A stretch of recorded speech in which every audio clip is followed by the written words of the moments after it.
आज के जो 1600 पॉइंट का गिरावट बता रहे हैं, इसमें सबसे मुख्य कारण है कि ईरान ने कल 200 मिसाइल और ड्रोन अटैक से इजराइल के ऊपर हमला किया। इजराइल भी इसका बदला लेगा, कुछ भयानक आक्रमण करेगा। तो वैश्विक स्तर पे पूरी सब जगह अनिश्चितता का माहौल हुआ है और ऑयल बेस्ड स्टॉक्स है उसमें कुछ ज़्यादा गिरावट आने वाले दिनों में कुछ ज़्यादा गिरावट देखने को मिल सकती है। हाँ, आने वाले दिनों में हमारी मान्यता है कि ये संकट गहराएगा और इसके और विकराल परिणाम आ सकते हैं।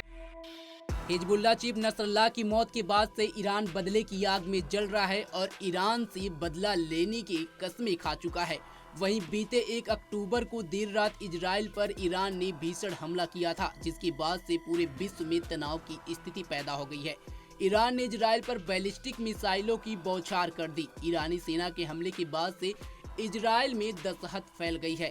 इस हमले के बाद ईरान इजराइल युद्ध ने विकराल रूप ले लिया है। इजराइल और ईरान के बीच छिड़े इस युद्ध के तनाव का प्रभाव भारत समेत पूरे विश्व में दिखने लगा है। भारत में शेयर बाजार और कच्चे तेल की कीमतों पर बुरा असर पड़ा है और लगातार भारी गिरावट दर्ज की जा रही है।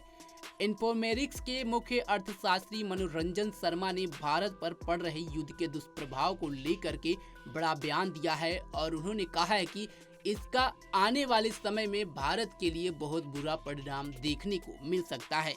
सुनिए उन्होंने दोनों देशों के बीच युद्ध को लेकर के भारत के प्रति क्या चिंता जाहिर की। देखिए, एक तो इसकी वजह मानते हैं कि स्टॉक मार्केट में जो कुछ उछाल आई है विगत कुछ दिनों में, उसमें हम एक फ्रॉथ और एक बबल का एलिमेंट मानते हैं कि थोड़ी बहुत कुछ अननेचुरल उछाल आएगी। लेकिन आज के जो 1600 पॉइंट का गिरावट बता रहे हैं, इसमें सबसे मुख्य कारण है कि ईरान ने कल 200 मिसाइल और ड्रोन अटैक से इजराइल के ऊपर हमला किया और वो अभी ये आशंका है कि इजराइल भी इसका बदला लेगा, कुछ भयानक आक्रमण करेगा। तो वैश्विक स्तर पे पूरी सब जगह अनिश्चितता का माहौल हुआ है। खास करके आप देख रहे हैं कि भारतीय स्टॉक मार्केट गिरे हैं और इसमें भी हमारा मानना है कि कुछ स्टॉक्स हैं जो इजरायली कनेक्शन जिसका है और ऑयल बेस्ड स्टॉक्स हैं उसमें कुछ ज़्यादा गिरावट आने वाले दिनों में कुछ ज़्यादा गिरावट देखने को मिल सकती है। सर, क्रूड ऑयल की कीमतें भी काफ़ी चढ़ी हैं इस ईरान और इजराइल की लड़ाई के बाद। उस पे क्या आउटलुक है आपका? क्रूड ऑयल की कीमतों में लगातार गिरावट आई थी।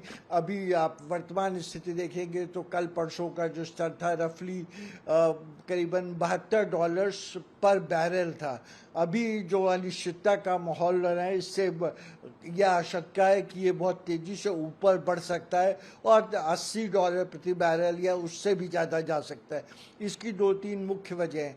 एक मुख्य वजह ये है कि 4% विश्व का जो तेल होता है वो ईरान तकरीबन 3 मिलियन बैरल तकरीबन 30 लाख बैरल प्रतिदिन उत्पादन करता है, जो विश्व तेल प्रोडक्शन का 3% है।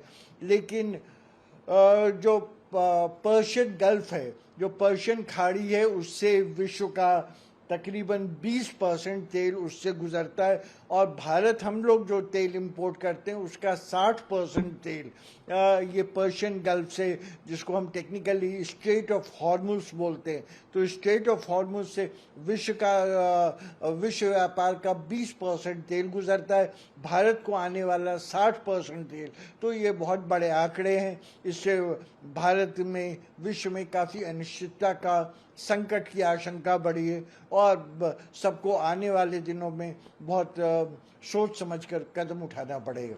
सर, जैसे कि इजराइल ने बोला है कि हम ईरान को गंभीर परिणाम भुगतने होंगे जो उसने अटैक शुरू करा है, तो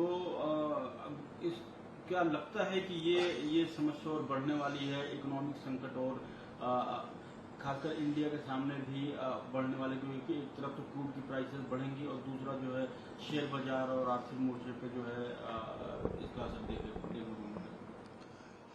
हाँ, आने वाले दिनों में हमारी मान्यता है कि ये संकट गहराएगा और इसके और विकराल परिणाम आ सकते हैं। लेकिन सभी लोग अभी इस चीज़ में अनिश्चितता का माहौल है। इज़राइल अटैक करेगा, दोबारा बदला लेगा, इसके बारे में तो कोई शक नहीं। लेकिन वो उस हमले का, उस अटैक का क्या स्वरूप होगा, किस समय होगा, कितनी विकरालता होगी, ये कहना अभी मुश्किल है। इसमें जो सबसे देखने वाली बात है, दो बहुत सेंसिटिव सेक्टर्स हैं ईरान के। जो एक तो उसके न्यूक्लियर प्लांट्स हैं जहाँ पे न्यूक्लियर पावर का उत्पादन होता है, उसके न्यूक्लियर अस्त्र हैं, और दूसरा उसके जो ऑयल प्रोड्यूसिंग प्लांट्स है, इंफ्रास्ट्रक्चर का जो बहुत अहम हिस्सा है। अगर इन दोनों पे कुछ अटैक हुआ है तो इसके बहुत घातक परिणाम निकलेंगे। फिर ये लड़ाई कहाँ तक जाएगी कहना बहुत मुश्किल है। फिर ईरान उसका बदला लेगा। अगर छोटा मोटा अटैक, कहीं पे कुछ पुल उड़ा देते हैं, कुछ फैक्ट्री तबाह कर देते हैं, कुछ 2-4 हवाई जहाज़ों को मारते हैं, तो उसके इतने घातक परिणाम नहीं है। लेकिन अभी देखने की बात यह है कि उसके अगर ईरान के न्यूक्लियर प्लांट्स के ऊपर अटैक होता है या ऑयल प्रोड्यूसिंग यूनिट्स के ऊपर होता है, तो ये दो इसके बहुत घातक परिणाम। इसमें अभी आम सहमति नहीं बन पाई है कि ईरान के ऊपर अटैक होगा, इसका स्वरूप क्या होगा। लेकिन ये दोनों, अगर न्यूक्लियर प्लांट्स और ऑयल प्रोडक्शन फैसिलिटी के ऊपर अटैक होता है तो निश्चित ही बहुत ही घातक परिणाम होंगे।